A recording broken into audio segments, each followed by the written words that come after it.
अब कभी नहीं छूटेंगे आपके फेवरेट टीवी शोज ZEE5 के साथ बिल्कुल फ्री। आयुष, ये क्या है आयुष ये सब? वो मामा मुझे लगा कि सब लोग तब से ऐसे ही बैठे हुए हैं और शायद किसी ने पानी तक नहीं पिया होगा। तो और वैसे भी अब तो घबराने की कोई बात है ही नहीं। डॉक्टर ने बोल ही दिया कि ऋषि भाई बिल्कुल ठीक है, बस हमें होश आने का तो इंतजार करना है ना। सो ये आप लो ना, पानी लो। मालिश कर। Thank you. पानी। Thank you. Thank you. सुनो थैंक यू। मामी, नहीं, मामी ऐसे कैसे चलेगा? अगर आपको ऋषि भाई का ख्याल रखना है तो अपना ख्याल भी तो रखना पड़ेगा ना आपको। आयुष सही कह रहा है पुत्र, ले ले। नहीं चाहिए। प्लीज मामी। नीलम प्लीज, इस वक्त हम अफोर्ड नहीं कर सकते कि हम में से कोई भी बीमार पड़े, खास करके तुम्हें संभालना है ऋषि को। ले लो प्लीज मामी।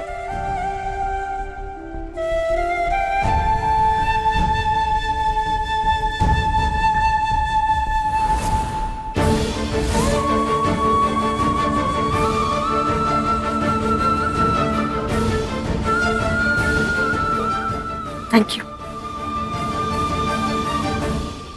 बानी बेटा, जी। हम सबसे पहले लक्ष्मी आई है यहाँ। आई एम श्योर उसने कुछ भी खाया पिया नहीं होगा। प्लीज चाय और पानी उसे दे दे।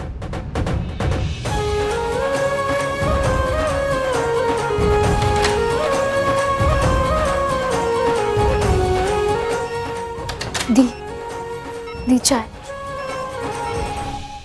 नहीं चाहिए। आंटी, अब मैं कुछ बोलूं?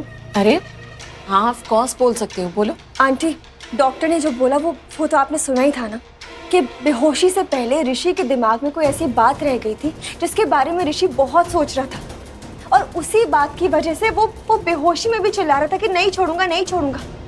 तो अब आप खुद सोचिए ना कि ऐसा कौन सा इंसान है जो ऋषि के दिमाग में इस हद तक घुस गया है कि बेहोशी में भी ऋषि उसे ही याद कर रहा है। नो आइडिया मलिश्का, नहीं पता। ऋषि पक्का विक्रांत के बारे में बोल रहा है। वही तो है जो इन दिनों ऋषि के दिमाग में है। ओह गॉड, इसका मतलब एक्सीडेंट के वक्त ऋषि ने विक्रांत को देख लिया था क्या? कि विक्रांत ने ही एक्सीडेंट किया है उसे मारने के लिए। हाँ, आई एम श्योर ऋषि ने देख लिया होगा, इसलिए विक्रांत ही उसके माइंड में है। इसका मतलब अब तो और पक्का है, ऋषि होश में आते ही पहले तो विक्रांत का भांडा फोड़ेगा और फिर ये भी बोल देगा कि विक्रांत ने उसे मारने की कोशिश की। गॉड, मतलब विक्रांत ने सही बोला था कि ऋषि का जिंदा रहना विक्रांत की मौत है।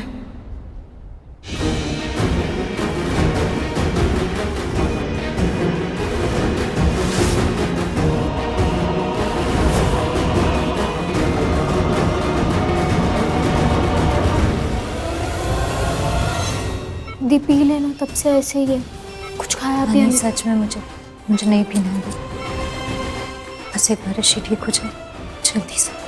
अच्छा ठीक है, पानी तो पी ले कम से कम। मुझे पता है तूने पानी भी नहीं पिया होगा तब से। ऋषि ने भी तो कब से पानी नहीं पिया।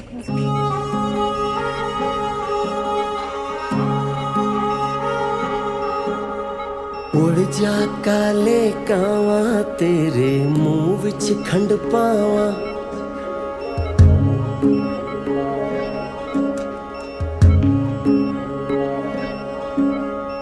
उड़ जा काले कावा तेरे मुंह विच खंड पावा। ले जा तू संदेशा मेरा मैं सदके जावा।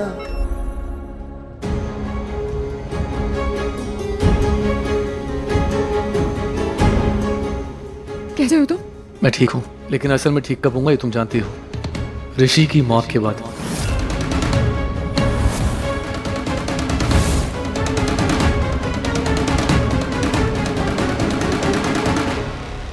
विक्रांत, यहाँ तुम्हें नहीं आना चाहिए था।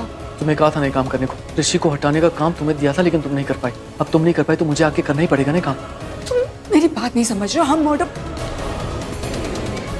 हम किसी को मारने की बात कर रहे, इतना आसान नहीं है मेरे लिए। हमें आ गया हो ना, इसलिए अब चाहे आसान हो या ना हो, ये मुमकिन हो या नामुमकिन हो, हमें ये करना ही पड़ेगा। तुम्हारी और मेरी दोनों की जान खतरे में है, तुम्हें समझ में आ रहा है? बस तुम ये बताओ कि ऋषि की हालत क्या है। ऋषि को अभी तक होश नहीं आया, लेकिन कभी भी होश आ सकता है क्योंकि डॉक्टर ने कोई इंजेक्शन दिया है जिससे उसे होश आ जाए। लेकिन होश आएगा नहीं, उसे मैं होश में आने नहीं दूंगा, उसे मैं बेहोशी में ही मार डालूंगा। विक्रांत, तुम्हें मैं बताना भूल गई, इसकी फैमिली पुलिस केस का सोच रही है, ये एक्सीडेंट के खिलाफ।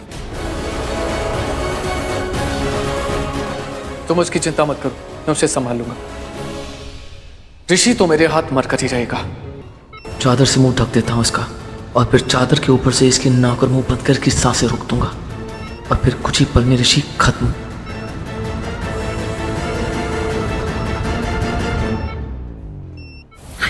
मॉम, ये ऋषि को छोड़ के बाहर आ गई। हाउ कुछ ही। तुम्हारे लिए तो अच्छा ही है ना, अच्छा मौका है। तुम उसकी जगह जाओ। गो। मैं उसकी जगह नहीं, वो मेरी जगह अंदर गई थी। व्हाटएवर, जाओ। डॉक्टर, मलिष्का, अब ये कहाँ से आ गई? लक्ष्मी को यहाँ से हटाया और अब ये 8 लाख साथ ही नहीं दे रहा है। मैं ऋषि की फियांसे। आप प्लीज बताएंगे कि ऋषि को होश कब तक आ जाएगा? बहुत जल्दी। लक्ष्मी, मॉम ठीक है। मुझे अंदर आवाज आई थी तो वो सलोनी की आवाज थी, उसके पैर में मोच आ गई। तुम ऋषि को अकेला छोड़कर क्यों आई हो? हाँ, वो मुझे लगा दादी, मुझे चिंता हो गई थी। चिंता करने के लिए हम सब हैं ना यहाँ। तुम यहाँ आकर क्या स्पेशल कर रही हो, और क्या जरूरत थी ऋषि को वहां पर छोड़कर आने की? इट्स ओके करिश्मा, मलिष्का गई है उसके पास। उसने लक्ष्मी को आते हुए देखा तो वो बहुत वरिड हो गई थी। मुझे बोल के गई है, कह के गई है कि ऋषि को 1 मिनट के लिए भी अकेला नहीं छोड़ना चाहती है। थैंक गॉड किरण, मलिष्का ने बिल्कुल ठीक किया। बिना बोले ही सब समझ जाती है, वो सब संभाल लेती है। और कुछ लोग हैं जिन्हें सब कुछ कह दो तो भी नहीं संभाल पाते।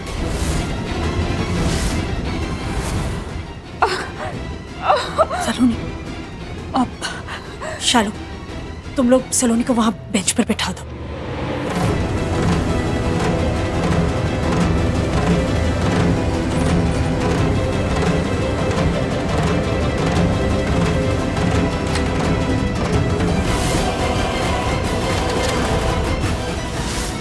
लक्ष्मी भी आ गई, अकेला छोड़ ही नहीं रहा यहाँ कोई ऋषि को। कुछ और ही प्लान बनाना पड़ेगा।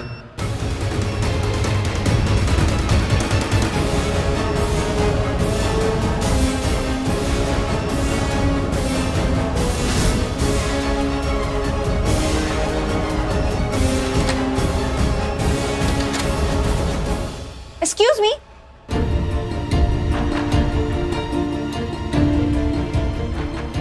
सर, अच्छा हुआ आप यहीं पे मिल गए। वो ना शायद उनके पैर में मोच आ गई है, प्लीज देख लीजिए ना एक बार।